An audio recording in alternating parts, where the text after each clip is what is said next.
Carrie and Jen back again. Hey. We are excited today to talk to you about the magical number. What is your magical number? And how much worth are you putting in your weight? Yes. This is such a big topic and something so near and dear to my heart because this is how I became later the diet Ryan. Like, this topic is really the heart and Self-worth soul of my and own. weight. Oh, the things that happened because of that magical number that I thought were going to happen. It blows my mind. Let's even unpack what that means. So this magical number idea, I know for me, a lot of my clients are thinking about that number that they think is going to bring them umpteen amounts of happiness and joy and everything they ever wanted when they hit this number, right? Yeah. A woman actually just shared in the Applaud Your Bod group about this. She had this number that she was going to get under, and she'd been working hard, and then she woke up that morning and it said the 1 pound below that magical number, and she stood there and just went, no fireworks went off that day. She was just shocked. I could talk for 3 hours with stories of clients who talk about this, right? But I will digress. Yes, and that's the thing, right? It's about that. It's all an illusion, right? It's an illusion that this specific number could bring you happiness, right? Yeah. And the thing is, the stats are out there showing us that body satisfaction is a better predictor for life satisfaction than parental affection. That makes me just shudder. Yeah. Like, so for a child, it is more important for them to feel satisfied with their body and have a satisfied life than for them to have parental affection. Whoa. Right? And the Duff report did that too. They talked about the relationship between overall life satisfaction and body satisfaction. Yeah, and they are so highly correlated. The women flat out said, if I could change my body, it would change my life. My life, not like it. But, which is what we're talking about here, if you can change the image of what your body means and what that number means, you can change your life in an instant. Because it's about focus. It's about where you're placing your attention. And that's why we're going to talk about weight not being a worthy place to put your attention. And we're going to really encourage you, and hopefully our stories will inspire you to shift to find a better thing to measure. And this for me is a big thing. I mean, working in Fit Mama and doing what I've done for my long history, working with the fitness industry, working with a lot of clients who come to me for weight loss, a lot of the stuff you have talked to me about since I met you over the last couple of years has opened my eyes as a coach of where I'm putting my emphasis with clients as well. Because clients come to me all the time and they want a nutrition plan. They want a specific rule-based thing that they can go, I'm doing this, I'm a good person, and look at me, great. Yeah. At the end of the day, if they don't get the result on the scale, they're pissed regardless of how much they've worked for it, right? And this is so heartbreaking. Yeah, and it's the same in my naturopathic practice. And people come in and they're like, and I don't help people lose weight. I've not for years. Even before I became a coach and mentor for the Diet Rebellion within my practice, I did not do weight loss because I knew I was sowing seeds that I didn't want to sow. And although I didn't have an alternative at the time, I knew I had to stop that. Yeah. And that was one of the things I would flat out say to people, I'm not going to help you with weight loss. I'll help you get healthy, but I won't help you with weight loss. And I think, this may sound kind of crazy to you, right? Because here I am at Fit Mama, right? Working with moms who want to get back their bodies and all that kind of stuff, right? Where did it go? Yeah, where did it go, right? So that's where we're coming from. You as a naturopathic doctor, right, and a leader of the Diet Rebellion, like, you're working with clients who do have their eye on the prize of weight loss. But this coming from us after the research that you've brought forward to me, opening my eyes that there is no weight loss program that is 100% guaranteed that will keep weight off forever. So every weight loss effort that you're really putting in is what? An opportunity for you to then gain back the weight, then lose self-worth again, then fail, then set yourself up for feeling like that magical number was where it was all at, right? And I think that was one of the things that for me blew my mind. That for me, as someone who loves to help people feel good and love their bodies and love their life, here I'm recommending that I'm setting them up for failure, and that the only sure predictor if someone is going to gain weight is if they're currently on a diet. Whoa! And I mean, one of my rules at Fit Mama is have a plan and then throw out the plan, right? Have a plan that you kind of have an idea, and then realize that your life needs to fit the plan. The plan doesn't need to fit your life, right? And that goes down to all of this in the pursuit of this magical number.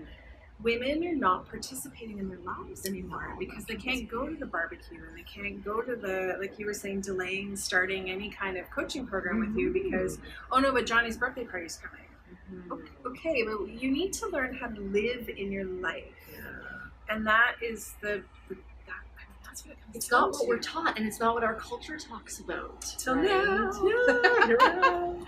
So, I mean, my story with the weight and the scale, I was forever trying to lose weight, and I mean, you've seen pictures, you can see it on my Instagram of, I was not a heavy girl. There wasn't weight to lose. I was even in the BMI, the normal range. And yet nobody ever turned me away. People were happy to help me try to lose weight. And that now angers me.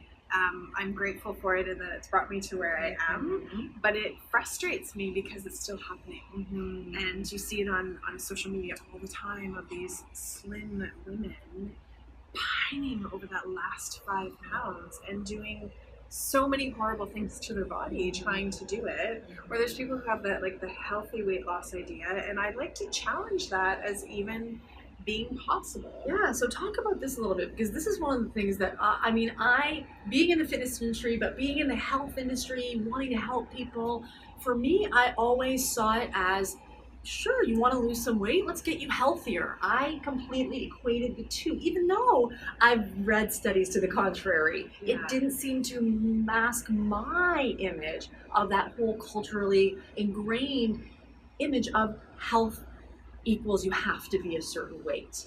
Our culture right now does not believe that weight, excess weight, by whatever measure that is, excess weight and health, that they can't coexist. There is this belief that's so fundamentally and firmly held.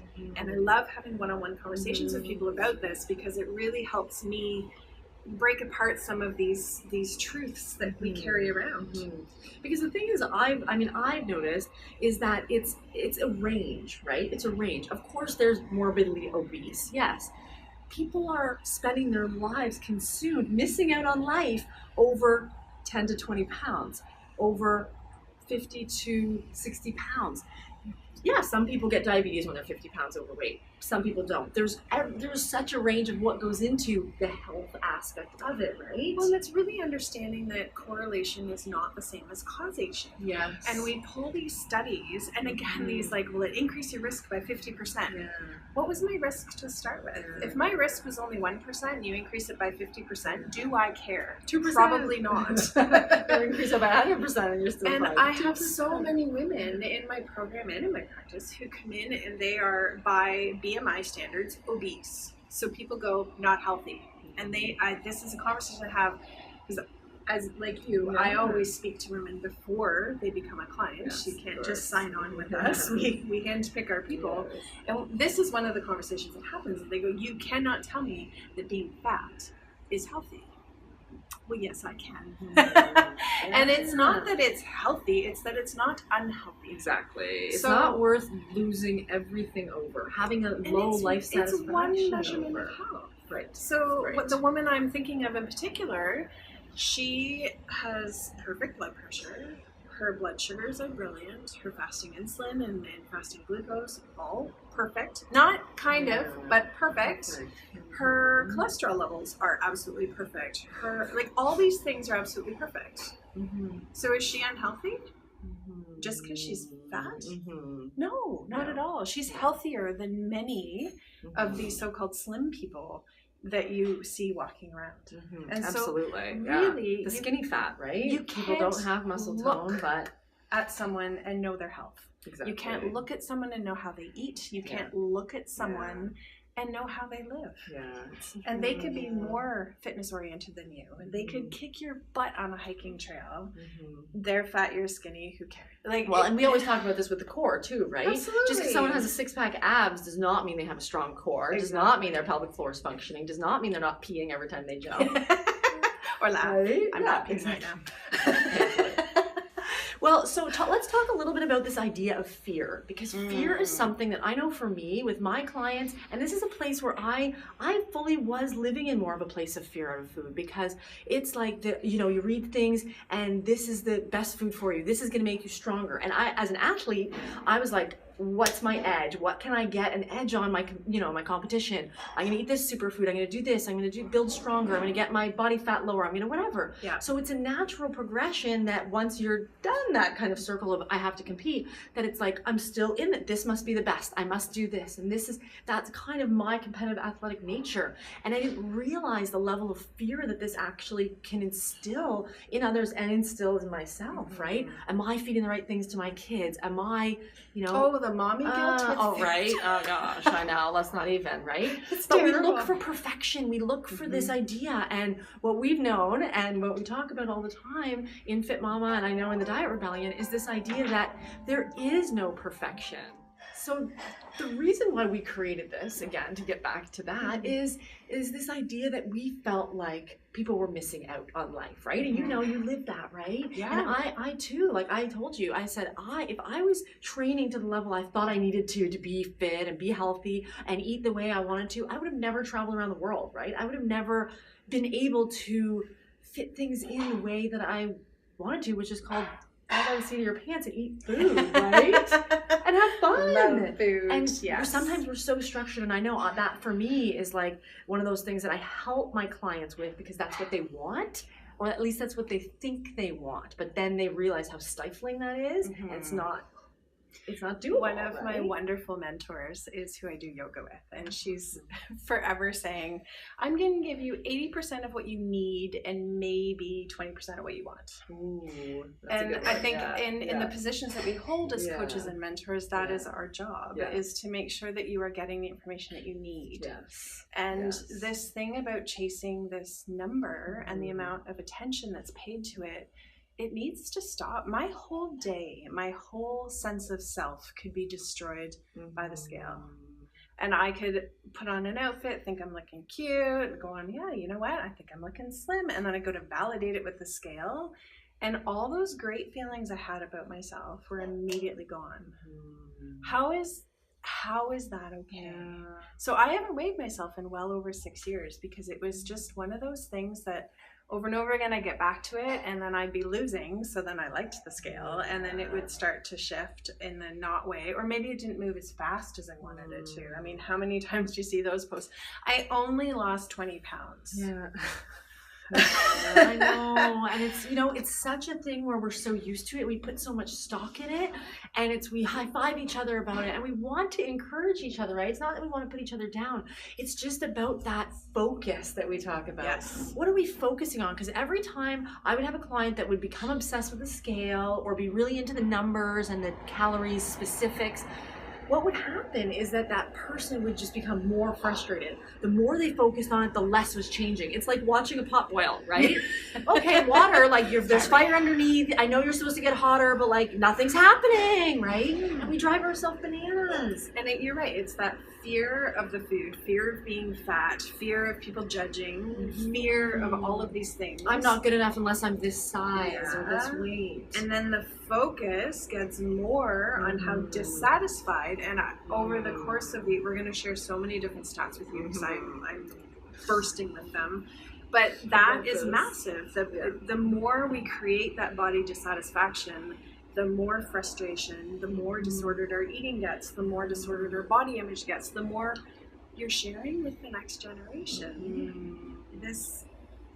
I know, having kids has really been an eye-opener for me in terms of looking at what I do and what I say, and how is this impacting them? Not now and today, because you think, oh, they're 2, they don't really know. It's impacting them, right? How is it impacting them? Yeah. Listen to what they say when they play. Yeah. And I have a client who, why she came to me was she was watching her children play, and her daughter her daughter decided that character couldn't eat because she had something up.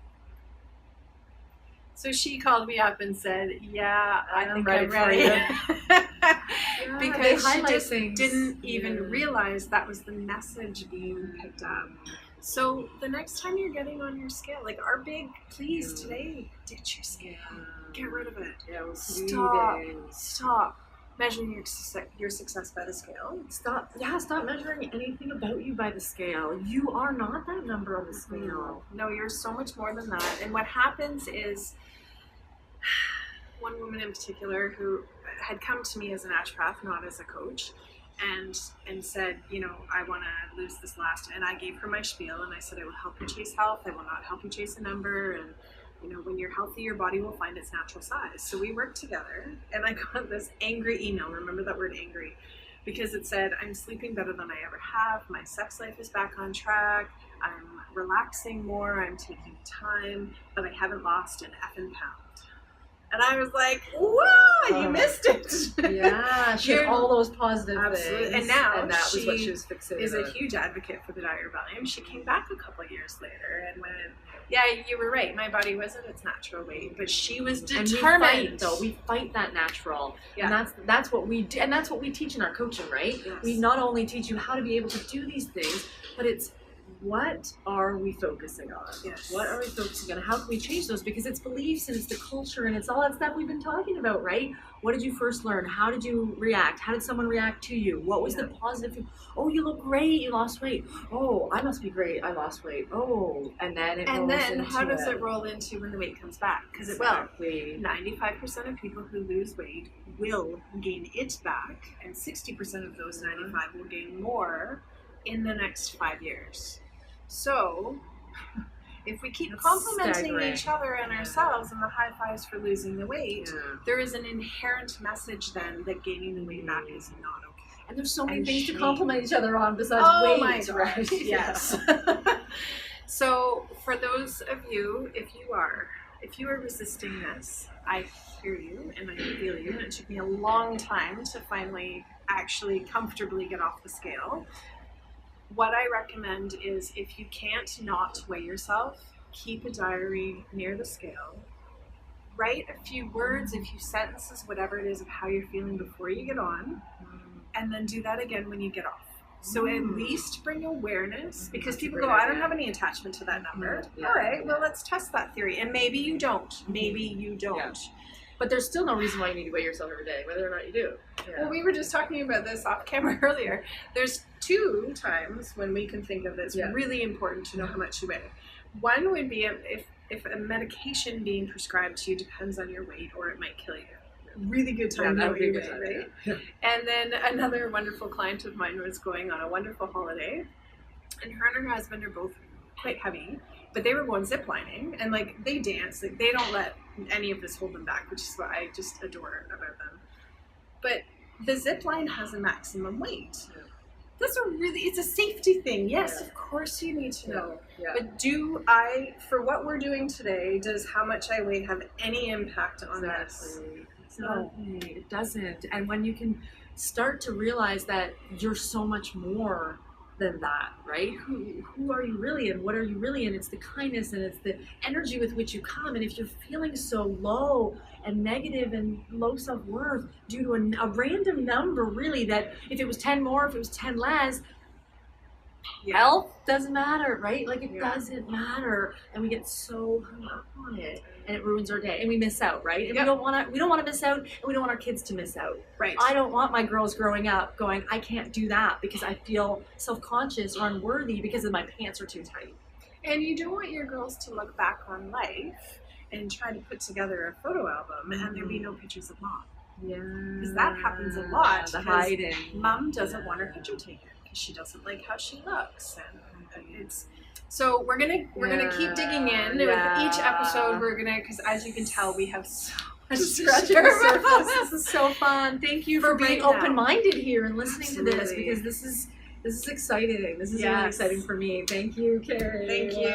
And hey guys, like if you can share your experience with pitching the scale or what this brings up for you on either of our pages, wow, that would be amazing. Oh yeah, we would love Let's that. start a conversation about this and absolutely. help each other figure out. Think of it this way. It's like saying I'm not worthy because of my eye color. Or because of my hair's not long. Like, I really want my hair long. This day is going to suck. My hair's not long. But I can't grow it today.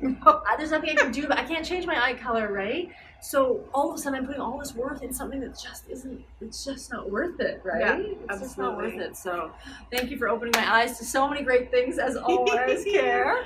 And we'll see you next time.